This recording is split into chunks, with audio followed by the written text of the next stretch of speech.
साथियों नमस्कार, मैं हूं आपका दोस्त कालू माली। साथियों, विधानसभा चुनाव नज़दीकी आने वाले हैं। कल आचार संहिता भी लग गई है। आज अपने साथ है चोटन के प्रधान रूपाराम जी से बात करते हैं। इन्होंने भी अपनी दावेदारी भाजपा में रखी थी टिकट के लिए बाड़मेर विधानसभा को। तो चलो अपन रूपाराम जी से बात करते हैं। विधानसभा चुनाव को लेकर क्या अब की बार रणनीति रहेगी और चुनाव इनको टिकट मिले तो कैसे चुनाव लड़ेंगे। कल टिकट की भाजपा में एक लिस्ट भी जारी हुई है जिसमें बायतू से बालाराम मूंड का नाम घोषित हुआ है। बाकी विधानसभा की चुनाव की टिकटें भी जारी होनी बाड़मेर की बाकी है। तो चलो रूपाराम जी से बात करते हैं, कुछ जानकारी हासिल करते हैं। रूपाराम जी नमस्कार। नमस्कार। रूपाराम जी, कल आचार संहिता लग गई है, एक सूची भी जारी हुई है भाजपा की, इसमें बालाराम मूंड का नाम बायतू से जारी हुआ है। बाकी सूची अभी तक गुप्त है। तो अब की बार चुनाव को लेकर आपको टिकट मिल जाए तो क्या रणनीति रहेगी? ऐसा है, हमने चुनाव लड़ने के लिए पूरी तैयारी कर रखी है। सारे बूथों पर हमने पूरी टीम पेज प्रमुख तक पार्टी की तरफ से बना दिए हैं और पार्टी चाहे किसी को भी टिकट दे, हम पूरी रणनीति के साथ ये चुनाव लड़ेंगे और भारी मतों से हम बाड़मेर विधानसभा में चुनाव जीतेंगे। रूपाराम जी, 5 साल तक आप इधर विधानसभा बाड़मेर में नजर नहीं आए, लोग शायद आपको पहचानते ही नहीं होंगे, तो आप फिर लोगों के बीच में कैसे वोट मांगने जाओगे? मैं पिछले पौने 10 साल से बाड़मेर विधानसभा एक बूथ पर घूम रहा हूँ। कोई ऐसा बूथ नहीं है जहाँ पर मुझे कोई जानता नहीं हो और कोई ऐसा बूथ नहीं है जहाँ कम से कम 100-200 लोगों को बाई नेम बाई फेस मैं नहीं जानता। ऐसा कोई भी बूथ नहीं है। हमारी यहाँ पूरी तैयारी की हुई है। जातिगत आंकड़ों के आधार पर कौन सी जाति किसको वोट करती है वो सारी डिटेल हमारे पास है। आप यकीन नहीं करोगे, 30% कांग्रेसी कार्यकर्ता हमारे साथ आने के लिए तैयार है और हम इस चुनाव को जीतेंगे। रूपाराम जी, नगर परिषद जो है बाड़मेर विधानसभा का नगर परिषद है, उसमें हर वक्त बाड़मेर के विधायक मेवाराम जैन सिटी में हमेशा आगे रहे हैं, तो अब की बार क्या रहेगा? इस बार जो ये 5 साल का कार्यकाल जो मेवाराम जी के रहा है वो सिटी में पूर्ण रूप से नगण्य रहा है।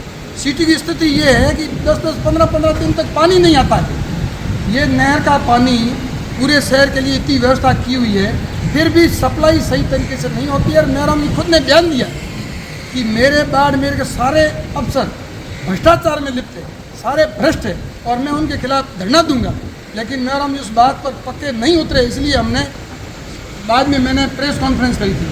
शहर की ये हालात है कि जगह जगह सड़कें टूटी हुई, रोड लाइट प्रॉपर नहीं और पानी की व्यवस्था तो ऐसी हालत ख़राब है कि 15 दिन में एक दिन सप्लाई होती है।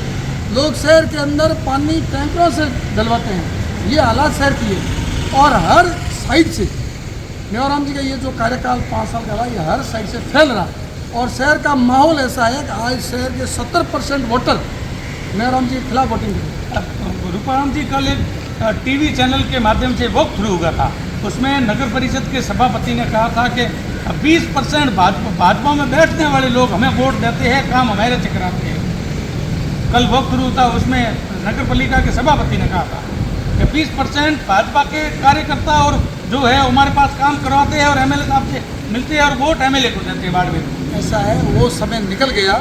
अब सभापति के मन में भूल है। अब कांग्रेस के कार्यकर्ता भाजपा के पक्ष में वोटिंग करेंगे, जबकि भारतीय जनता पार्टी का एक भी कार्यकर्ता कांग्रेस को वोट नहीं करेगा, क्योंकि जो ये कार्यकाल इनका रहा है ना वो 100% फ्लॉप रहा है। और आप देख लेना, शहर के अंदर 20-25 हज़ार से ज़्यादा वोटों से भारतीय जनता पार्टी आगे रहेगी इस बार। रूपाराम जी, सबसे बड़ा आपका क्या मुद्दा है जो आप लोगों के बीच में वोट मांगने के लिए जाओगे? हम लोगों के सामने एक ही बात रखते हैं कि अगर भारतीय जनता पार्टी का यहाँ से एमएलए जीतता है तो शहर का प्रॉपर लेआउट बना करके शहर की मूलभूत आवश्यकताओं की पूर्ति सबसे पहले करने के बाद में सौंदर्यीकरण का काम देखेंगे। दूसरा, हमारे यहाँ जितने भी बेरोजगार हैं, जिनको यहाँ सिविल सेक्टर इतने सारे उसमें काम नहीं मिल रहा है, तो हमने ये तय किया है अगर भारतीय जनता पार्टी का यहाँ से एमएलए जीतता है तो यहाँ के सारे कार्यकर्ताओं को, बेरोजगार युवाओं को प्राइवेट सेक्टर के अंदर 85% से ऊपर रोजगार कैसे दिला सकते हैं, उसके लिए हम सड़क से लेकर के विधानसभा तक लड़ाई लड़ेंगे। और हम ये वादा करते हैं बाड़मेर की जनता से, अगर हमको मौका मिला तो हम जितने भी प्राइवेट सेक्टर हमारे यहाँ, चाहे एमपीडी, चाहे जेएसडब्ल्यू, चाहे अन्य हैं, वहाँ 85% भागीदारी बाड़मेर के लोकल युवाओं की रहेगी। अब की बार आपको चाहे अगली बार आपको टिकट देते हैं, अब की बार पार्टी कहते हैं इस बार आप इनकी मदद करो, तो क्या आप कंधे से कंधा मिलाकर काम करोगे? मेरा उद्देश्य ये नहीं है कि मैं खुद चुनाव लड़ूं, मेरा उद्देश्य एक है कि बाड़मेर के अंदर कमल का फूल कैसे जीतेगा। हम कंधे से कंधा मिला करके पूरी ताकत के साथ हमारे केंद्रीय मंत्री कैलाश चौधरी के नेतृत्व में भारतीय जनता पार्टी के लिए दिन रात एक करके हम काम करेंगे और यहाँ जिसको पार्टी टिकट देगी उसको भारी मतों से जीता करके हम जयपुर भेजेंगे। क्यों अब की बार बाड़मेर के विधायक मेवाराम जैन के कार्य से लोग खुश नहीं है क्या? इस बार मेवाराम जी के कार्यशैली से जनता बिल्कुल खुश नहीं है और इनके विपरीत माननीय केंद्रीय मंत्री कैलाश चौधरी के हर कार्य से जनता खुश है। और कोरोना काल के अंदर कैलाश चौधरी किस प्रकार लोगों के बीच में रहे, सारी CSC पर गए, सारे उपकरणों की व्यवस्था करवाई, लंबी बीमारी में भी कैलाश चौधरी अपने बीच में रहे और हर वक्त हमारे केंद्रीय नेता हमारे पास ऐसे है कैलाश चौधरी जो 18 घंटा काम करते हैं और जनता के बीच में रहते हैं, हर समय जनता की सुध लेते हैं।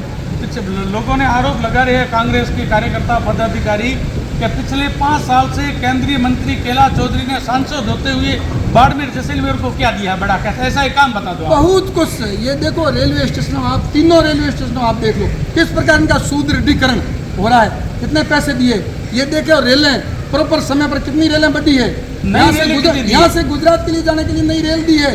और भी मंत्री जी ने 540 करोड़ रुपए इंश्योरेंस कंपनी से किसानों को एक्स्ट्रा दे रहे थे।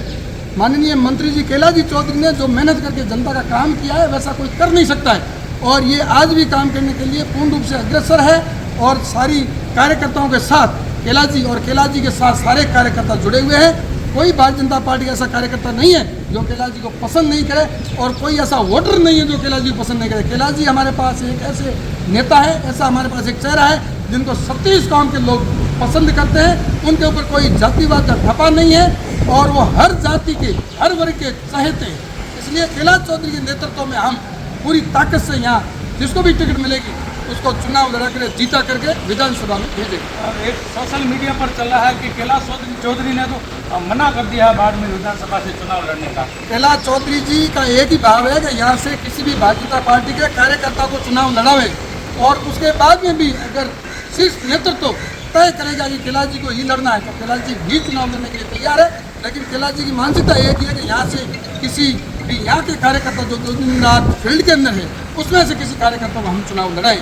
लेकिन जिसको भी टिकट मिलेगी कैलाश जी के नेतृत्व में हम कंधे से कंधा मिलाकर उसको जीता कर।